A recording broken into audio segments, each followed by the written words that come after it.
The other game that I was flipping between was the Brooklyn Nets and the Atlanta Hawks. And all of their games have been so much fun so far. I think they've played 3 times now, and each time the scores have been in the 130s, 140s. And this game was no different. It goes to overtime. Uh, there was a James Harden ISO possession to end the fourth quarter for the Nets with KD having Kevin Huerter on them. So I don't know how KD feels about that because he probably would have scored over Huerter.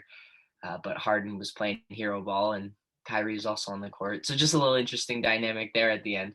But in overtime and late in the fourth quarter, the Nets were just, we can't play defense, but every single possession, we're going to put Trae Young in a screen and roll. So whoever Trae Young's guarding, come guard this guy at the top of key, and we're going to blow by you and get a layup or get an open three. And on the other side, the Nets didn't play any defense, and Trae Young was getting harassed by Joe Harris, but was still finding ways to get open, and other guys were making layups. Cam Reddish had a crazy layup late in the game.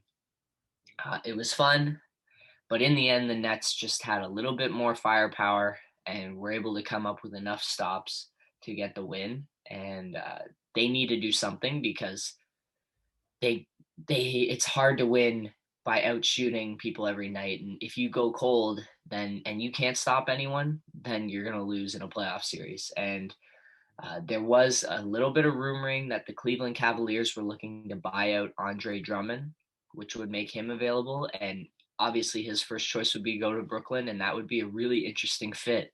Uh, Andre Drummond has been an all-star. He can average 20 rebounds a game probably for a season, which is very rare in today's NBA.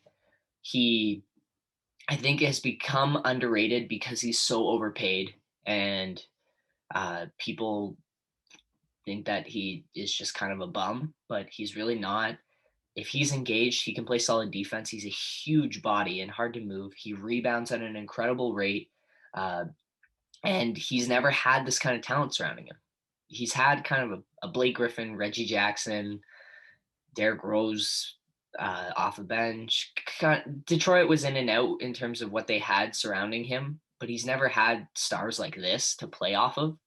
So if he's screening for a Kyrie, or he's screening for Harden, or he's cleaning up a mess and outletting to KD on a break, like he's got pretty great playmaking skills for someone his size, and I think that's also underrated. So he would be a perfect fit for them, and he'd probably provide just a little bit better defense than DeAndre Jordan because Jordan looks washed now at his age. So Drummond would be a really great fit for them if they can get him on a minimum out of a buyout. It'd be kind of unfair, to be frank. And the other two teams I heard were interested were the Dallas Mavericks, which is an interesting fit because they already have a bunch of rim running centers, and of course our Toronto Raptors. And I think Drummond is really something that we need. I haven't been a fan of it in the past because of how much he's been paid, but if we can get him off of a buyout, he's way better than Baines and better than Boucher just because of the incredible rebounding. He's a great screener at his size. If you can get him to engage and lock in, which is something I think Nick Nurse can do, then he can play solid defense for you and be a big body that takes up space near the rim. He's never been an incredible shot blocker, but he just at his size, he can alter shots, and that's important. The And Toronto defense, just to build off your point, especially OG Anunoby, excels at taking a star player and forcing them into a one-on-two matchup.